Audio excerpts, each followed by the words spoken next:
Tandem Nomads, episode 232. Using pronouns are a powerful and frequent nod to our identity. And for non-binary people who want to be part of allyship, using them is a fantastic way to help decrease suicide, anxiety, and depression in non-binary people. Hello, Nomad Nation. Welcome to Tandem Nomads, the podcast show and entrepreneurship platform where you can find great inspiration and tips to grow a successful portable business and thrive in your global nomadic life. This is your host, Emel Deregi. I'm a business and marketing coach and the founder of Tandem Nomads. So if you're new to the world of Tandem Nomads, I want to share with you the importance that it is for me to, first of all, attract the people who want to make an impact in this world. But also, inclusion is a big value inside my world, and I've been trying to work in it as an entrepreneur for a long time and keep improving in that way. It is really important for me to share the message beyond just all about growing your business. I truly believe that it is important that we all play a role as entrepreneurs, and especially as solo entrepreneurs, in making a difference in our world, to also welcome people from all different spectrums of this world. So in order to talk about that, I brought to you a great friend that has been so helpful in my journey, and I'll tell you why in a bit. So Cath, are you ready for this ride? I think so. Oh, thank Bring you it on. Bring it on. Thank you so much for being here. I'm not sure if I was ready for this ride. So this is why I was like, well, this is a very sensitive topic to me because I'm still learning about this. So let me give you a little bit of a backup, Nomad Nation, about why I'm making this episode. So a few weeks ago, I have had somebody from the Tandem Nomads community post a great post about the importance to use she or he or they as a pronoun in our bios, in our social media profiles, etc., to be able to support people from different genders and gender expansive. So we'll talk about what that does that mean.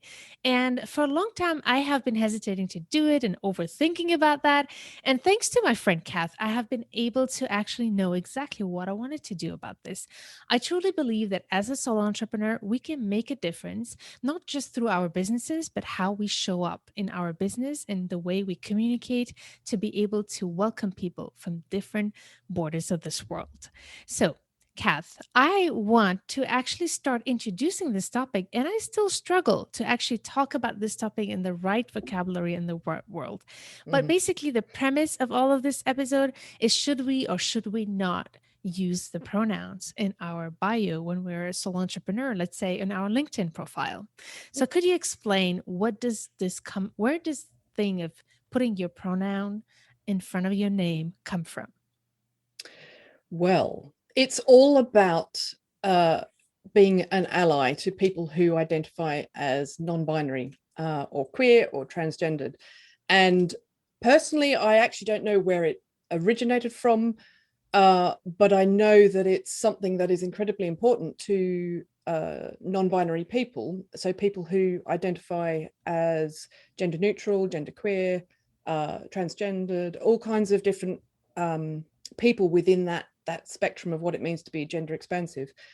And if you're asking whether you should or should not, I would always say yes, because it allows people to feel safe and comfortable and removes barriers which a lot of non-binary people face every day in a way that heterosexual and cisgendered, which is people who are living the gender that which they were assigned at birth and the biological sex that they were born with, it's just such a massive thing for non-binary people and such a small thing for binary people to do. Okay, so this is a big, important topic. And first of all, Nomad Nation, I want to take a few seconds. I've introduced the topic now, but I want to introduce you to Cath and why Cath is here. So first of all, Cath is a great friend of mine, on top of having also been on Tandem Nomads podcast, sharing her journey as an artist. I highly recommend you to check that episode in the show notes of this episode, but also Cath Brew illustrates and educates about marginalized experiences for positive change with a focus on identity, belonging, and expat life. She also hosts Talk Back Tuesday, a weekly Instagram and Facebook Live where she answers questions about LGBTQ. So before we go into this topic, Cath, first of all, I'm going to use the expression of Jerry Jones that you had the great experience of speaking on stage with, that he talked about the umbrella, right? So the like mercy having umbrella. the mercy umbrella. I'm going to open and ask you to open the mercy umbrella because I still don't know everything about this topic. And I'm pretty sure that those who are listening to this episode might still not be. It's all new for a lot of people, this conversation, especially if you've never been introduced to even the fact that there are different pronouns. So I'm going to ask you if it's okay to open the mercy umbrella for me first and for Yes, of everybody who's course. listening, in case I just say something that is not appropriate, because there's so much things to learn. But like I said, when I've been discovering this whole idea of declaring my gender on my profile, I was like, why is this? What is this thing? Right. And it started a year ago when the whole Black Lives Matter movement started. I started getting educated on inclusion, and then I discovered this whole new world. I didn't even know that was a thing. But I've been hesitating for a year to actually take action on it. Although I believe in the importance of inclusion, I did not know if I should take action and do it because I felt like I did not know enough about it. I did not study it enough. I did not talk to enough people to be able to take that action. And I remember that I reached out to you and asking you, okay, should I do it or not? So could you tell me, could you share here with us what was your answer and where it came from? My answer was very much that you should, and to not worry about. I think you referred to it being multi-layered and kind of complex and wanting to get it right. And I really understand that from a binary perspective, in that I'm like that with race issues or with other issues that I want to show respect and do the right thing. But what I would say is that binary straight people have that privilege to actually think about it. For non-binary people, when you're identified every day as the person that you're not, that has a massive toll from a mental health point of view and an emotional point of view. And I happened to be sitting in a pub with my wife, and my wife said, just tell her to stop worrying about it and just do it. Was her response. Right. Because it's complex for us, but it's not. Well, actually, I'm not non-binary, but it's complex for non-binary people. It's not so complex for straight people, and it makes such a difference to non-binary people to be seen for who they are. So let's explain, what does that mean to be non-binary? Okay, so as a society, we live in what we call a heteronormative society, which is that the majority of people are heterosexual and they identify with male or female, and that's what we call the binary. But that is needs to also be explained because there are a huge number of other people who live within this heteronormative society on the margins. And so within that, we have then people who identify their gender as different to male or female, where they feel that they are a different gender. And that gender can be either gender neutral, where you're just you don't particularly align to either. It can be that you then have a different biological sex, so you can be intersex and have when you're born, we're all assigned a gender. A gender, and we're assigned a sex, which assumes a gender. Hmm. So when a baby is born, the doctor looks down, sees genitals, and said, right, you've got a boy. Mm-hmm. That is purely an external visibility of what they can see with someone's genitals, but actually internally there could be different things going on, and so you actually may end up with someone who's intersex, so that doesn't fit the binary of male and female.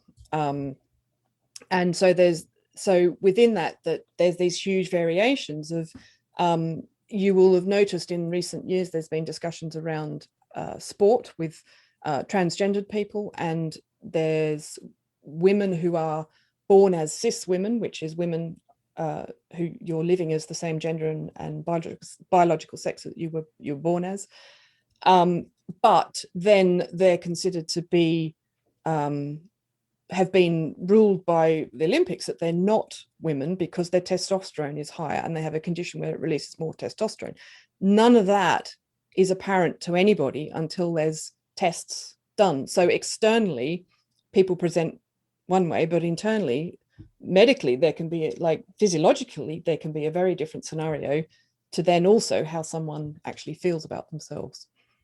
And what I would say to people who identify as the binary, so identify as a man, woman, or heterosexual, what I would say is, often people say, I don't get it, like there is only two genders, I don't get how all of this other stuff exists. And what I would say is, if you've never had to confront yourself in that way, you will never understand what it's like to actually discover that you're in the wrong body or to not fit that binary. So you do the things socially that might fit, that you would define as a woman. What is womanhood to you? Is it having long hair, having nails, or like painted up nails? But we know now that that's not the case. There's lots of people do those kind of things. And it's just that these kinds of people have always existed, but society changes, and the influence of Christianity as well has made huge changes in terms of how people are socially able to express themselves, in terms of what changes socially, in terms of whether people are accepted or not. People will often say, oh, this is new. It's not. It's been there for thousands and thousands and thousands of years. It's just whether people are able to talk about it or not, and actually be able to live who they need to be. Right. And I think that's really important to highlight the fact that those who are just starting to hear about this, and including me when I started, it's like, oh, another trend, another thing. But it's not a trend. It's just that we are slowly speaking up and being a bit more heard than before, fortunately, and hopefully even more as we move forward. But it's nothing new. It's something that always existed.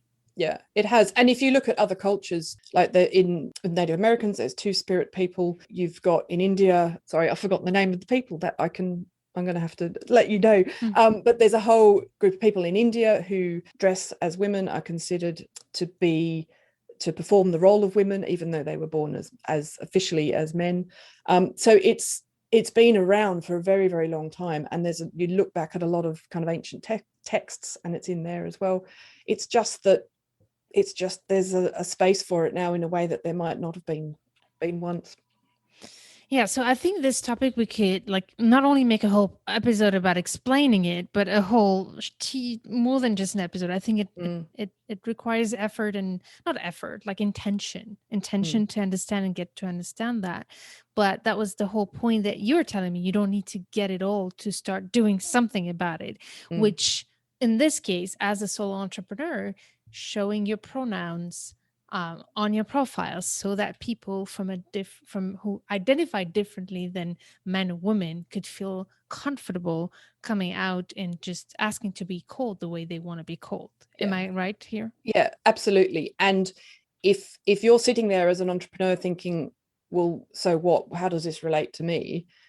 It means the difference potentially between you getting work and also you not getting work. So although I'm not non-binary, I am a lesbian, and I'm very aware of it. If we're looking at kind of like multinational level companies, the companies that support LGBTQ plus people, if there's cafes that have got a rainbow flag above the door, I'm going to go into that cafe because I know, firstly, that I want to give my money to someone who's supportive. I know that it's a safe space.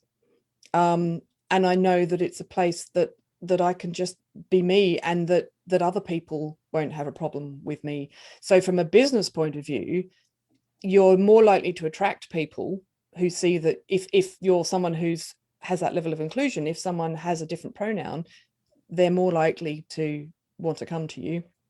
But also in the UK, I'm not sure about other parts of the world, in 2019, they talked about the pink pound, which is basically the purchasing power of the LGBTQ plus community, as being the value of £6 billion in the UK.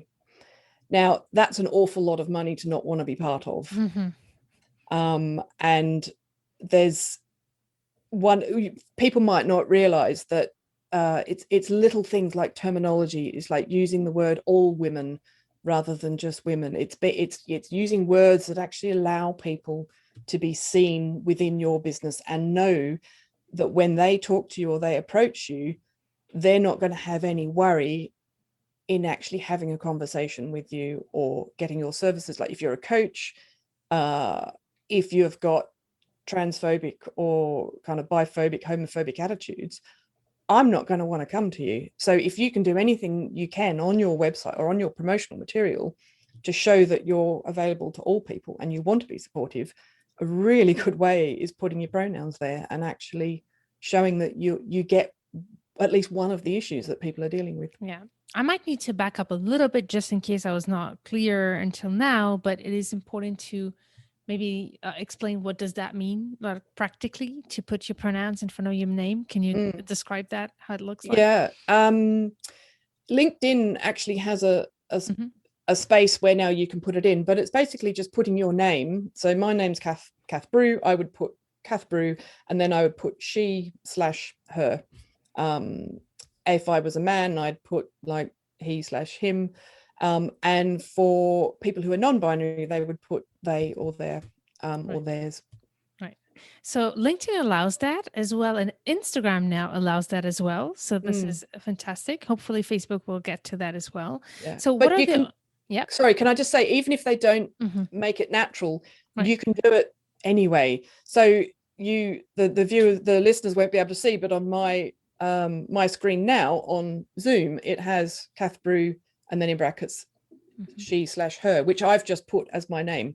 So you don't wait for a system to make it happen. You can put it as part of your name. Love that. Yeah, too. And what are the other places where you can also suggest to put it? You could put it on the end of your emails, on the end of your newsletters, like anywhere that you sign your name, just put it. Yeah, Show exactly. who you are, because it's not actually, if you're a binary person, it's not actually for you, it's for other people. And as the dominant group, if people are telling you that this is what makes a difference for them, it's such a small thing to do to so also that so that non-binary people aren't always other. They're not always having to be different and do something. So if every spectrum of the gender spectrum, if everybody's putting up pronouns, then it just normalizes everybody's doing it. So it's not, oh, they're the kind of person that's different because they're putting up their pronouns. So you answered the question I wanted to ask you, but I just want to really insist on it, because I know that's the first argument that I heard, or resistance that I heard, is like, why don't gender fluid people simply put there instead of all of us having to put he and she? So I know you explained it a little bit, but do you want to reiterate or add something to that? Yeah, what I would add is that obviously it is still personal choice, but as someone who's married to someone who considers themselves gender neutral and have a lot of friends in this community who are, what I would say is, when you're non-binary,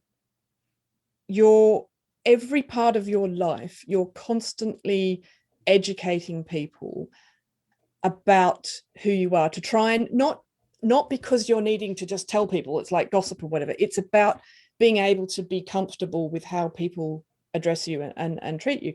So have that coupled then with the invisibility that goes with being on the margins and worrying about how you might get a reaction from someone if you tell them who you really are. all of that stuff is incredibly exhausting for somebody.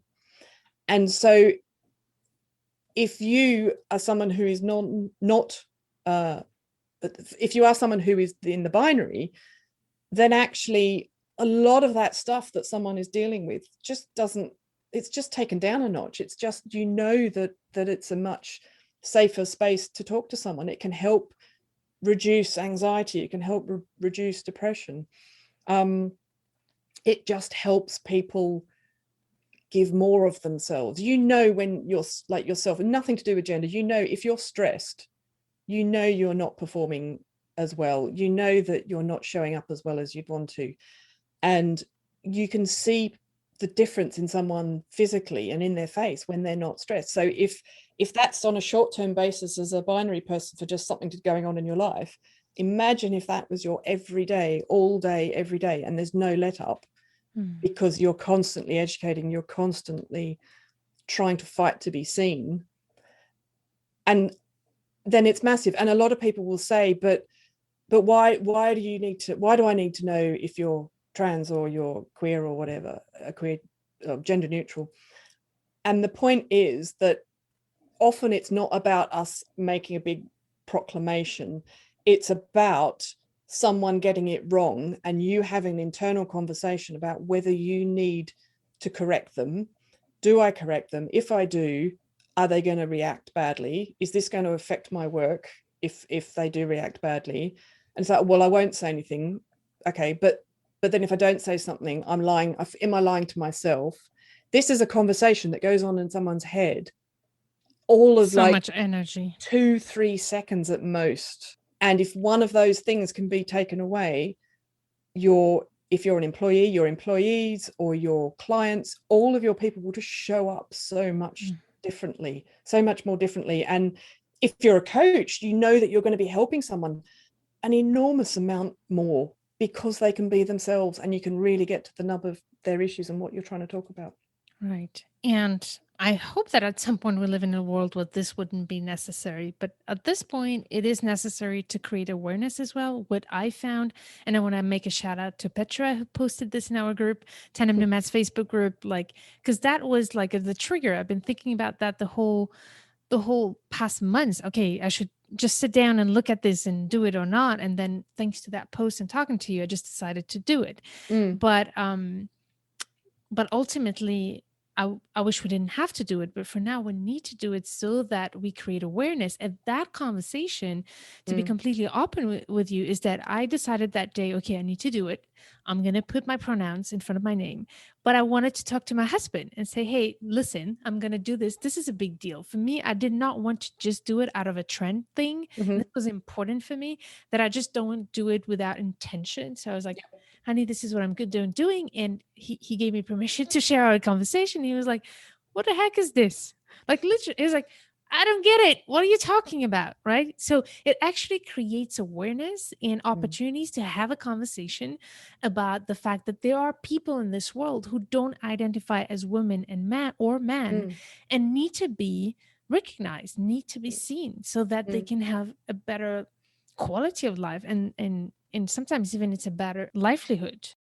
Absolutely. And if you think about it in a work setting, if you're running I don't know, like an online course or a group coaching, if they're all, in your eyes, women, even though there might be some that identify as different, but they haven't actually told you, if everyone is just, they're like, oh, come on, ladies, let's do this, or the men stand over there, the women stand over there. For the person who doesn't identify that way, it's physically painful. It is.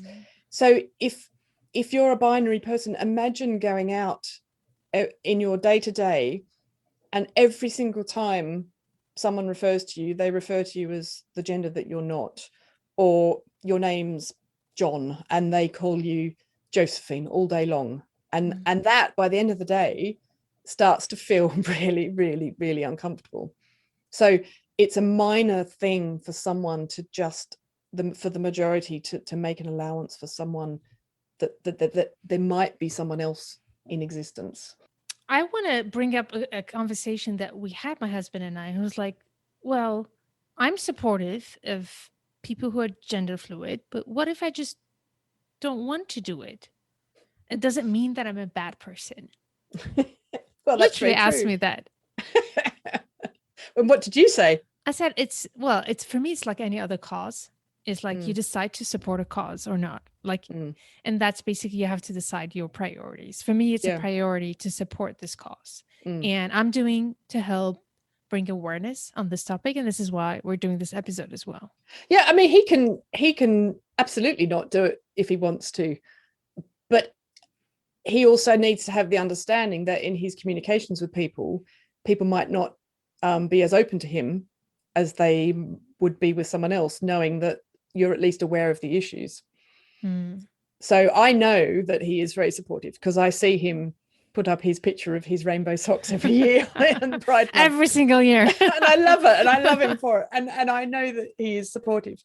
But you are always on the slight back foot, wondering whether to be open and to just be yourself. Right. So not doing it is just removing an opportunity for somebody you might really want to support who won't feel free to Yeah, do so. exactly. All right. Exactly. So I want to talk about things that are not easy to say, but I want to say them because I think that these are thoughts and beliefs that might come up for very normal people. And it doesn't mean that because we think that we're bad people or we're like, it's one thing to be 100% against this movement because we don't want to have like fluidity in Mhm. gender versus, oh, I don't get it, or I'm not yet there, right? Mm. But there are some arguments, and I've been trying to list some of them that I've heard about resistance about putting the pronoun. And one of them is, and now what? Am I going to now have to say everything about me? I'm going to say heterosexual. What if I don't want? What else are we going to add to that? So Mm. I don't know. What do you see what I mean? Yeah. It's like Yeah. endless. Like, okay, we're going to start with that, and where is it going to go? Yeah. Yeah. And that, on one level, I would say that's fine. But to me, that actually says more about your lacking than anyone else's. That shows that you're not fully evolved as a person, because these things are a threat. So if you're completely comfortable in yourself, none of these things should be a threat to you. And I I know wouldn't that's say. quite. Yeah, I don't know if it's a threat. It's like more like, oh, I'm not in the head of I should Mm, have asked the person actually, but I didn't feel like it was a mm. threat. I felt No. more like, oh, another thing to take care of, another thing to be mindful about. Oh my God, right? Do you see what I mean? Yeah, but that's also from a position of privilege where you Right. have a choice. And this Mm. is what privilege is about, isn't it? That you have a choice to whether, every time someone says something that's discriminatory, you have a choice whether to pick it up because it doesn't affect you. Mm-hmm. When it does affect you, you don't have that choice because you have to live with yourself. And if you don't do it, you start to go downwards.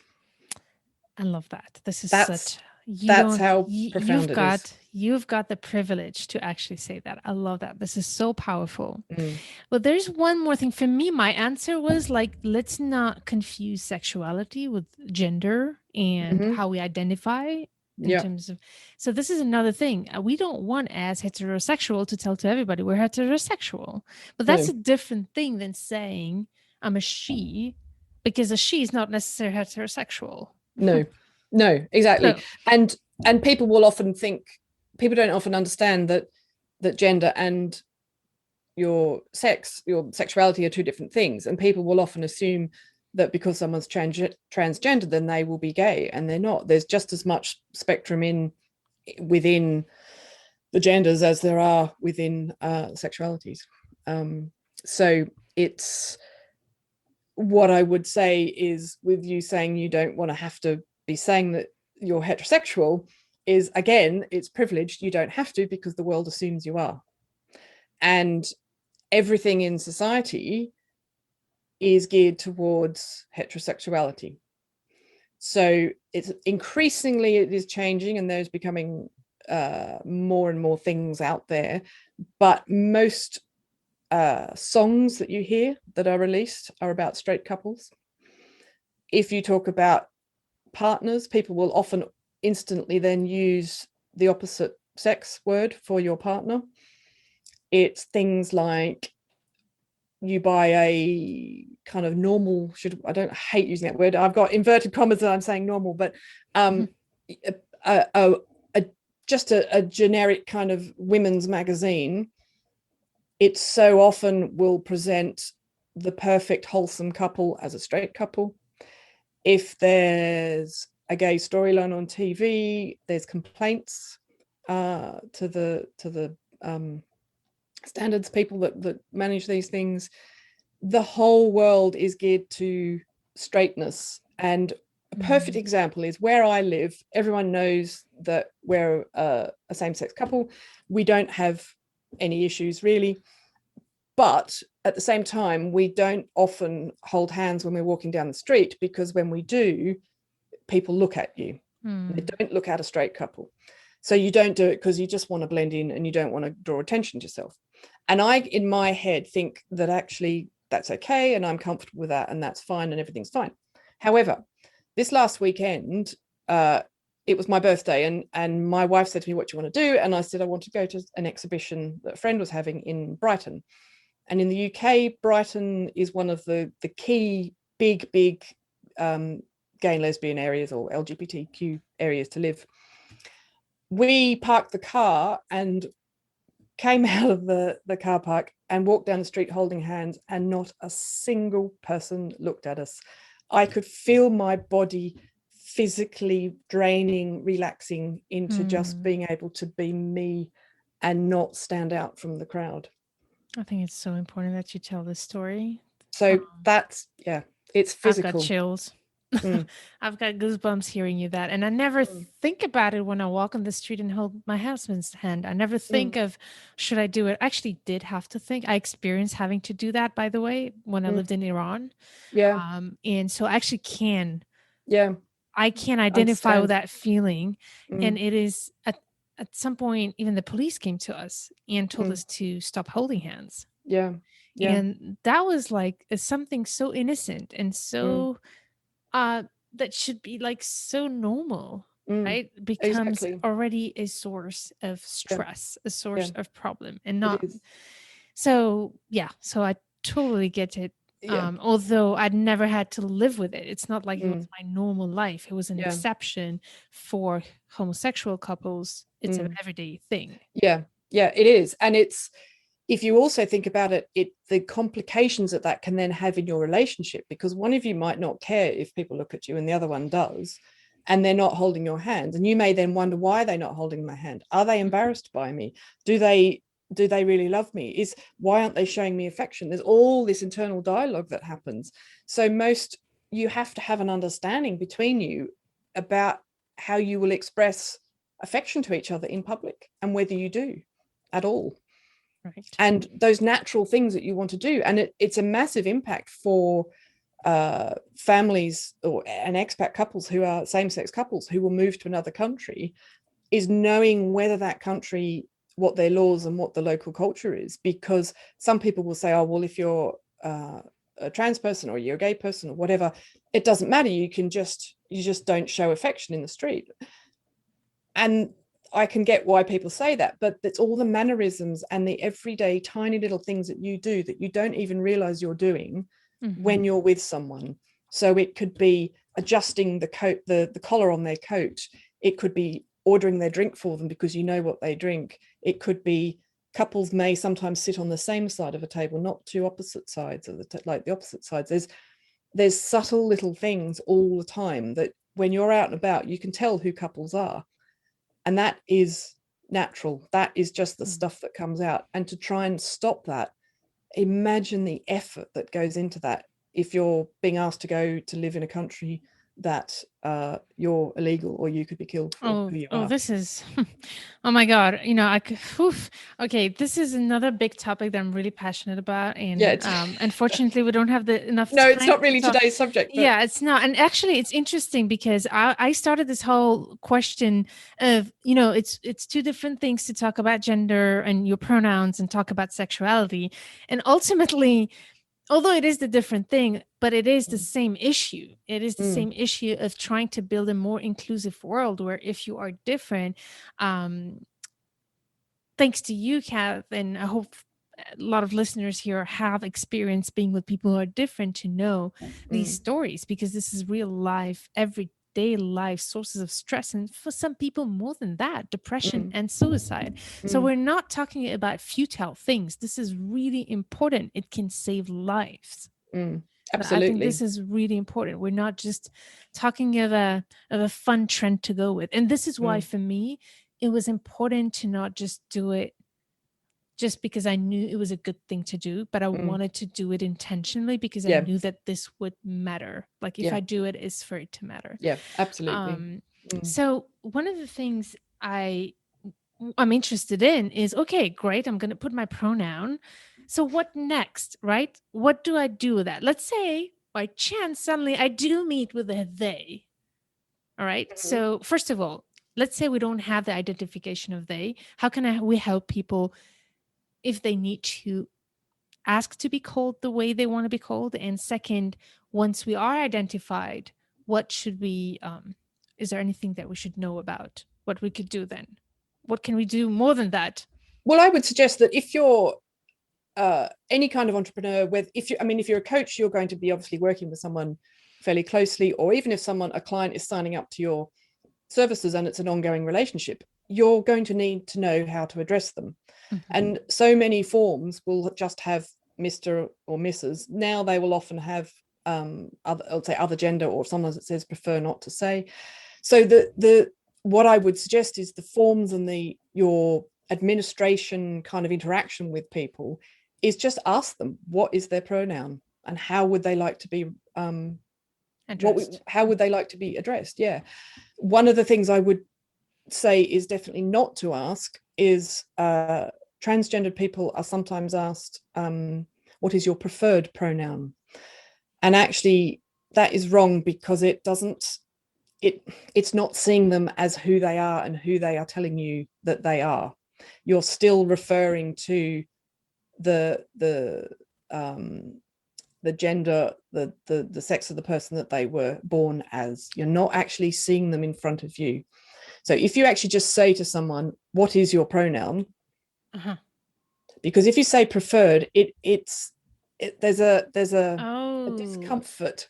As it's if like, it was like a luxury, right? It is like a luxury. I prefer this. It's not that I prefer, I am. Exactly. And it comes to the argument that often that people talk about a problem with self-identifying, and actually a trans person no more self-identifies with their gender than a straight person does. It just is. It is who you are.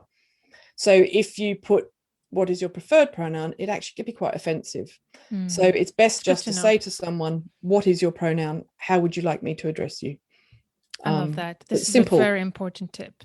Yeah, very really good. Simple. And even if you know 100% that, well, you think you know that someone is a binary gender, still ask it, because it gets you into the habit of asking it, and it gets you into it being normal, so that everybody starts to acknowledge that there might be another option. Love that. Actually, and I think on top of just putting it, because it feels almost passive, and this is why I was resistant as well to just type it, because it didn't feel heavy for me to do it. It's easy. It's so easy. Yeah, it is. Yeah.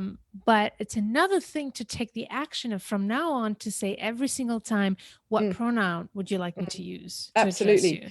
And it puts the emphasis on you taking the lead, not the other person having to educate you all the time.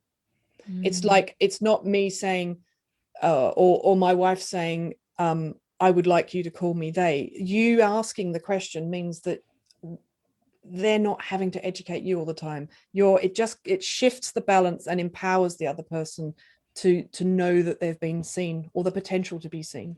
Ultimately, what I'm hoping for, honestly, even personally, I'm hoping that people would ask me, why are you putting your pronouns? Because one of my reasons is to spread awareness, and the more people are aware about this, and it's not just a thing, there is real reasons behind doing that. How would you recommend to answer that question? Why are you doing that? I would just say, because I want to be an ally to gender expansive people. I want to make the world a safer place for people. So the term would be gender expansive people? I would say gender expansive, or you could say non-binary people, or even just say that you want to support all people. I mean, it can be as simple as that, because then you might get into terminology that you don't understand, which is a big thing. People are always not quite sure what words to use and what not to use. Right. And just say it. It's to show my support and to provide a safe environment for the people that I work with. Cath, we will share some links in the show notes of this episode to be able, for those of you who are listening and who want to learn more about all these terminologies and anything related to that, we'll add any resources there that are useful if you're interested. I also want to have one more question about practicality of the pronoun they. On a grammatic perspective, let's say I do want from now on to make sure that if a person is a they, how do you talk to a person who is a they? Or actually, about a person who's a they? How do you do that? You use their name. You just use their name. We've all got a name. Actually, it's a really good time to say this. My wife has always been a she to me. In more recent years, because of her own personal exploration, she talks about herself being gender neutral. And if someone asks her now, she would say they. See, I'm still saying she because and I said to her, are you okay with me still calling you she, or would you like me to be they? And she said, no, I don't mind. She, it's fine. And it's always been that way. But what I will do to reduce the number of times I use she, if I'm talking to someone, I will actually just say my wife, Angie. And I say, Angie does this, Angie does that. I use the name. Right. It's a profound thing. It's who we are. It's a really significant thing. And it's also therefore really, really important that when someone has transitioned and they are now living as someone as the opposite gender and sex, that we don't, there's a term that we use called dead naming, where you continue to use the person's previous name or their birth name, and it is incredibly offensive and uncomfortable for people. So if a non-binary person comes to you and says my name is now this, then that's what you call them. Right. That's important. Yeah, really, really important. I'm really curious. We can't talk about this because of sakes of time, but I hope that this conversation will come to other languages. And I can already see some challenges in terms of grammar, where in English it's very easy to do that. And I think we're going to have to be creative in other languages to figure this out. If there's any Arab speaking people listening, I want to share with you that, well, I haven't studied what's the conversation in the Arab world, but interestingly, the Arabic language is the only language that I know that has a pronoun that's neutral, like a two for two people, not plural, but for two people. So I always wondered if deep inside there was not something related to that, because we never use that pronoun of two people. No. Interesting. I did see several months ago somebody who created a whole lot of new words in their language. It was very much a language that had the kind of male and female sides. So I could see if I could try and find a link to that, but it was particularly interesting because it does come up. It is something that needs to come up. Languages will have to shift at some point if you want to change this dramatically and make a real difference. We'll have to. Unless sometimes too there are occasions where languages will insert the English word, which I'm not saying English is the be all end all, but just that they will use another word that doesn't exist in their own language to represent what that means, maybe. Right. And I just want to share something a bit different, but just like the national anthem of Austria had to be changed because it was only masculine. And the feminist movement has managed to change the anthem into he and she. And like, all right, now we're going to have to add the third pronoun. So let's see if that conversation is going to happen soon. But this was already a big deal. And until today, that some people resist and refuse to use the she and he in the anthem. So A lot of work to do ahead, but I Yeah. think it can start with small baby steps, like simply putting our pronouns Yes. after Absolutely. our names. So small baby steps. So if you want to make a difference, Nomad Nation, I hope that this episode has helped you get a bit of awareness around this topic if you haven't had that already, and maybe reflect on whether you would like to join our movement and actually help those who need to be seen, be heard and seen around this important topic that is gender inclusivity. So this is really important. So many names to use, indeed, but like we said, I think the intention is what matters. It's okay to make mistakes, and that's Yeah. where I came from when I asked Kath to do this. Like, I'm gonna mess up this thing, but it's okay, we'll do it. And I Absolutely. Yeah. And it's why I do my Talkback Tuesday, where anything can be discussed, because the minute I tell someone off angrily or have a go at someone, they're never going to ask again. So I'm all about having these conversations and being asked the questions that you really want to ask, but you don't know who to go to. So please all feel free to reach out if you need to. I'm more than happy to ask questions. Answer questions, I mean, not perfect segue. I was actually going to ask you, where's the best place to find you, and if you could tell us a bit more about what is Talkback Tuesday. Yeah, I can be found at drawntoastory.com, and email address is admin@drawntoastory.com. And as Amel said at the beginning, I'm all about looking at marginalized experiences for positive change around identity, belonging, and expat life. And part of that is Talkback Tuesday. So it started out because I realized as a straight I was going to say as a straight person, that's so not me, as a lesbian. Gosh, what happened to you? Brain fuzz. As a lesbian, there were standard regular questions that I would always get asked by straight people about what it's like living as a gay person. And I just thought, the more I talked to people, the more I realized that people wanted to ask questions and wanted to be a support, but didn't know how to be, and felt awkward and embarrassed and didn't know how to ask a question through fear of offending someone. Mm-hmm. So I started Talkback Tuesday, which is every Tuesday at 2 p.m. on Instagram and Facebook.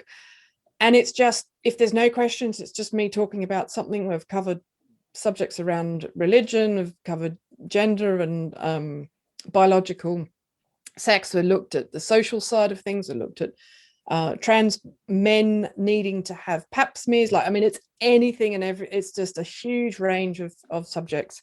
So tune in Tuesdays. I love at 2 it, p.m. Kath. I love that you do that. You make it so easy for people to just ask the questions that they don't dare to ask. And I think that's really important, to just be okay with making mistakes, as long as it comes from a place of actually, I want to learn more. I want to I want to understand. I want to do something, but I just don't get it all. So, and thank you so much for coming forward and offering to do this interview together. It's been really helpful for me, and hopefully for our listeners too. Yeah, my pleasure. So, Nomad Nation, I hope to hear from you. Don't hesitate to reach out with your feedback if you want to share your impression of this episode, and hopefully it will make you think as well of how you can contribute to this world. Thank you so much for listening, and I look forward to meeting you in the next episode. Stay tuned to turn your challenges into great opportunities.